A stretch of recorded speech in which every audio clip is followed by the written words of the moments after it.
You know what nobody wants to say? Trump just signed a peace deal with Iran, at Versailles of all places, and the loudest objections are coming from his own side. Welcome to the Rush Lindell Show. I'm Rush Lindell. I'm Reagan, and Rush, the timing alone is something. NBC News reported the signing happened late Wednesday at the Palace of Versailles, not Switzerland, where everyone was waiting. Macron posted the video himself. The Swiss press corps is still standing in Lucerne wondering what happened. So here's the show today. Trump and Iranian President Pezeshkian sign a 14-point MOU. Ceasefire, the Strait of Hormuz reopens. A 60-day clock starts on the nuclear question. Big, right? Big. But Reagan, there's a lot of daylight between what the press release says and what the actual text says. NPR obtained the MOU text, and when you put it side by side with the JCPOA, the Obama deal everyone on the right spent a decade torching, the nuclear provisions look familiar. Shockingly familiar. We'll get into every word of that. And then Fox, The Wall Street Journal, The New York Post, they all broke with Trump on this simultaneously. Ben Shapiro called it a disaster. The conservative media civil war is real and it is loud. Though I'd note some of those critics were cheerleading the war without a plan for how it ended. That's a conversation worth having. And Netanyahu. Oh, we are absolutely getting to Netanyahu. Trump called him, I'll let the reporting speak for itself, a very small partner at the G7. Israel was cut out of the MOU entirely. There are real strategic consequences to that rupture heading into a 60-day final negotiation. That's what we should be focused on. 60 days. That's the whole show. Let me tell you something. Day 61 either justifies this thing or exposes it. First segment right now.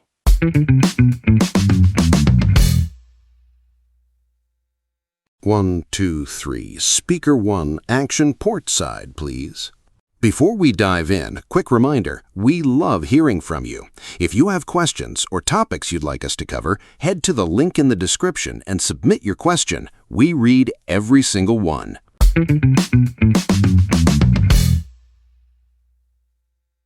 So here's what's going on. The United States just signed a peace deal with Iran. Not at Camp David, not at the White House, at Versailles, over dinner. Wow. With Macron sitting right there saying, and I quote, "Bravo." I mean, the plates were literally still on the table. Someone snapped a photo of the document to send to Tehran. That actually happened. According to CNN, Trump told his dinner companions, which included Wall Street titans, this was not easy, I can tell you. Then he lifted the memo to show off his signature. So there was a formal signing ceremony already scheduled. Switzerland, Lake Lucerne, the whole setup. J.D. Vance was supposed to fly out Friday. Nope. Trump wanted it done that night. Macron said he'd arrange it, and just like that, snap. Iran deal. Rush, I want to be clear. There is real substance here beyond the theater. NPR reported this is a 14-point MOU. Immediate end to military operations. Strait of Hormuz reopens. Oil sanctions lifted. 60-day clock starts now to negotiate a final nuclear agreement. All of that's real, and I'm not dismissing it. But here's what gets me. NBC News reported that Israel, our closest ally in the region, was not shown the memorandum before it was signed. Netanyahu found out the same way the rest of us did. That's a significant detail, and it's not just optics. If Israel wasn't in the room, they can't push back on the terms before they're locked in. Exactly right. And Fox News is calling this a surrender. Republicans are calling this a surrender. We'll get into that. The part I keep coming back to is the uranium. NBC News said Iran's enriched uranium stockpile stays on Iranian soil. The details are deferred to the 60-day talks. So we signed something, the uranium's still there, Right. and we've got 60 days to figure out what we actually agreed to. That's the honest read of it. Which raises an obvious question.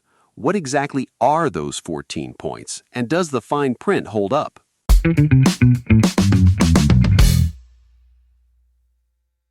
So, the fine print. Reagan, walk me through it. What does this MOU actually say on nukes? Okay, so CBS News did a side-by-side on this, and the comparison is striking. The MOU says Iran shall not procure or develop nuclear weapons. That is, word for word, the same pledge that was in the Obama JCPOA, the exact same language Trump spent years calling the worst deal ever negotiated. The exact same language. Verbatim. Now, to be fair, and I'll give the ceasefire real credit, stopping active military operations matters. But on the nuclear substance, the JCPOA capped enrichment at 3.67%, capped the stockpile, limited centrifuges to specific facilities. This MOU doesn't mention centrifuges once, doesn't cap enrichment levels at all. And the 440 kilograms sitting at 60%? Still on Iranian soil, the MOU says both sides agreed to resolve the disposition of that stockpile, which is a diplomatic way of saying we'll figure it out later. Per CBS News, the actual mechanics get punted to the 60-day technical talks. So the stuff that's one step from weapons grade, we're leaving in their hands, and we're calling that better than Obama's deal? That's the question that doesn't have a clean answer right now. The IAEA chief told Al Jazeera that 440 kilograms at 60% is theoretically enough for more than 10 nuclear warheads if refined further. And this agreement has no centrifuge limits, no enrichment cap. Those details are deferred. The JCPOA ran 159 pages. This is 14 bullet points negotiated by two real estate developers. Steve Witkoff and Jared Kushner. I mean, look, the ceasefire is real, the straight reopening is real, but the hard nuclear work hasn't happened yet. It's been delegated to 60 days of talks. And speaking of people who read the fine print, the conservative media just got a look at this thing, and they're not sending congratulations.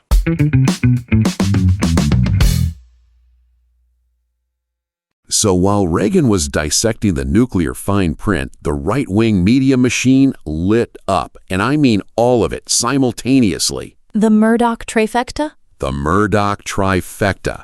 Fox News, The Wall Street Journal, The New York Post, all broke with Trump on the same day. The WSJ editorial board ran the headline, "Trump stages an Iran retreat." The New York Post concluded the MOU, and I quote, "seems to leave things right back where they were before the bombs started dropping." So the bombs accomplished nothing. That's what they're saying. That's what their own editorial board is saying. And then you've got Ben Shapiro, I'm calling him the disaster whisperer, on Fox News calling it a disaster. Eric Erickson, flatly, Trump has surrendered to Iran. Tucker Carlson calls it a retreat. Okay, but Rush, some of that criticism is fair on the merits. Shapiro's point that you can't declare victory at halftime, that's a real argument. I don't dispute the substance. What I dispute is the selective memory. Say more. These are the same voices who cheered the war from day one. No exit plan, no endgame, just bombs away. And now that Trump is trying to land the plane, they're appalled at the turbulence? That's fair. You don't get to cheer the war and then refuse all responsibility for how it ends. Now here's the line that stopped me cold. Fox contributor Mark Thiessen, who reportedly advised Trump on this war, compared the $300 billion Reconstruction Fund to offering the Marshall Plan while the Nazis were still in power. That's a striking analogy. It's vivid. It's also from a guy who was inside the tent 5 minutes ago. And notice, nobody's blaming Trump directly. Thiessen called it the Vance peace deal. Trump signed it. Vance is taking the arrows. Which is exactly where we're headed next, because that scapegoating has a very specific political purpose.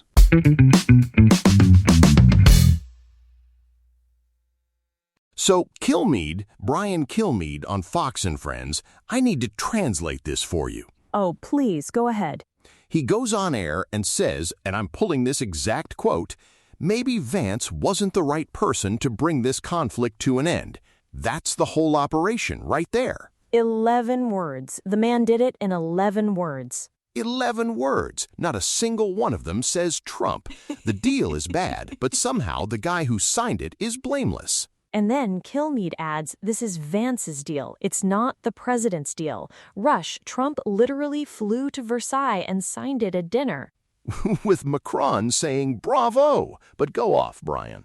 Look, I get the instinct. Nobody wants to torch the president directly. But calling this Vance's deal that's not criticism. That's a human shield. And then there's Tom Cotton, Senate Intelligence Chair, the Senate's loudest Iran hawk for a decade. You ready? I'm on the edge of my seat. He tells Fox News, and I'm not paraphrasing, Trump deserves enormous credit for weakening Iran. Then, in the same breath, we must not squander the leverage. That's it. That's the whole statement. Interrupting, he praised the war and criticized the peace. Without ever saying the deal is wrong. Cotton spent years saying Obama's Iran deal was an existential betrayal. Now he's doing careful sentence construction. That's what tribal loyalty actually looks like when it's dressed up as analysis. You know what nobody wants to say? The pattern is identical across all of them. Kilmeade, Cotton, the whole crew. Protect the man, absorb the criticism somewhere else. Vance is the somewhere else. Vance is the somewhere else. And speaking of what nobody's saying honestly, there's another story running underneath all of this, one that involves a phone call, some expletives, and a very unhappy prime minister. Yeah, that one's something else entirely.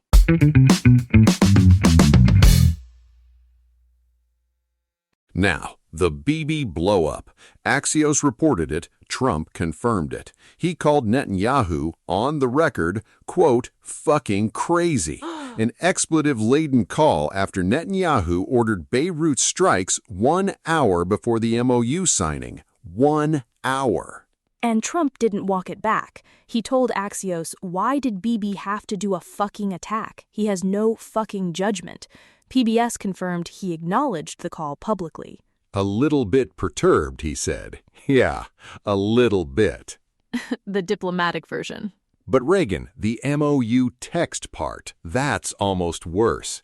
NBC News reported Wednesday that Israeli officials still had not seen the final draft. A U.S. official's response? The Israelis never asked for it. Never asked. That's the U.S. government's answer. And Axios reported Netanyahu seemed to recognize he couldn't stop Trump from signing it, not agreed with it, recognized he couldn't stop it. Big difference. And at the G7, Trump said, in public, we are the big partner and he is the very small partner. 4 months before Israeli elections. Wow. That's not a diplomatic slip. That's a message. Without me, there would be no Israel. He said that at the G7 to the cameras, and the White House never denied any of it. Now, I want to push on something here. On one read, Trump is asserting control, forcing an ally that nearly blew up the deal to accept the outcome. That's not nothing.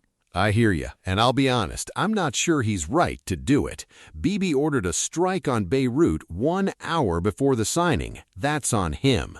Fair, but Israel has no seat at the 60-day table now. Their core concerns, centrifuges, ballistic missiles, Lebanon withdrawal, all get negotiated without them in the room. Which brings us to the question nobody wants to answer yet. Did Trump actually win this? Because that answer depends entirely on what happens in those 60 days, and we're going there next.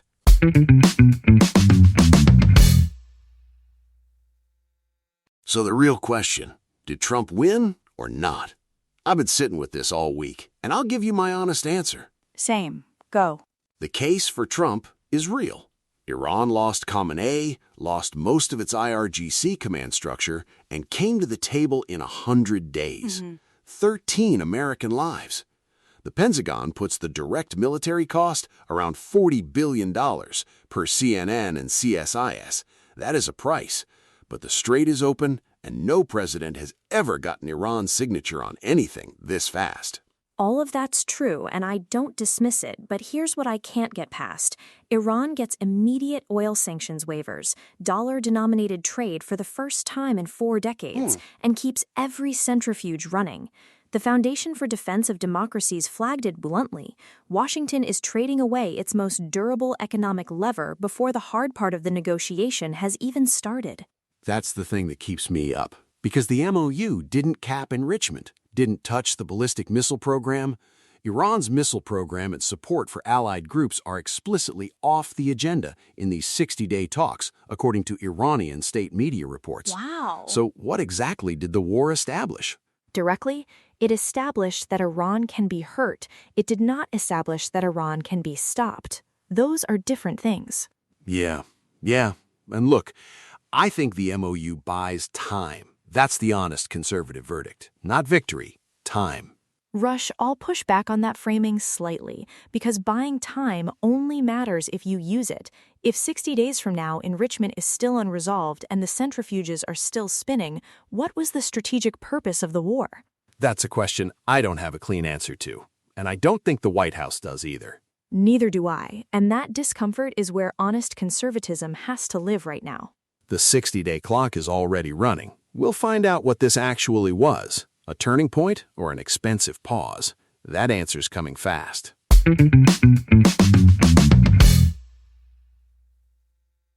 So, the clock is running, day 1 of 60, and here's what we're actually watching. Right, 3 things, and they're not abstract. Hit it. First, does Iran agree to halt enrichment outright, or do they run the clock stalling on definitions?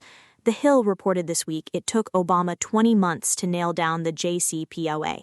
They're asking Witkoff to do it in 60 days. 60 days, NBD. Second thing, and this is the one I'm watching most closely, that uranium stockpile.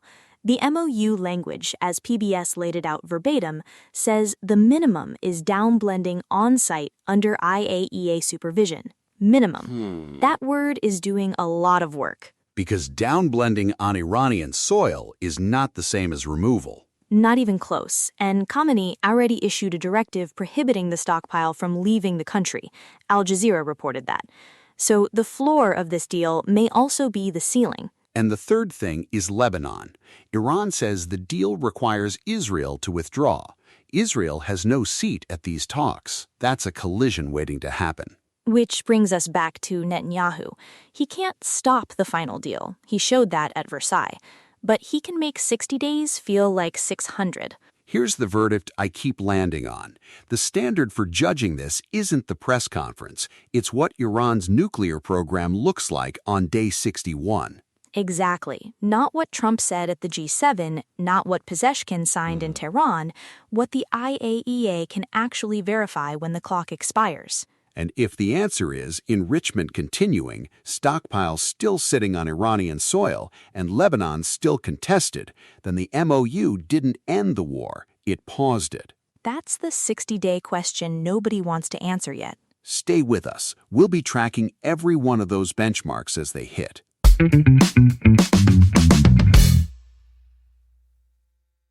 Day 61. That's the date that matters. Not today's press conference, not the Versailles dinner photo op. Day 61, when the IAEA either has access or it doesn't. And that's the standard we laid out today. The 440 kilograms of 60% enriched uranium, the centrifuges, Lebanon.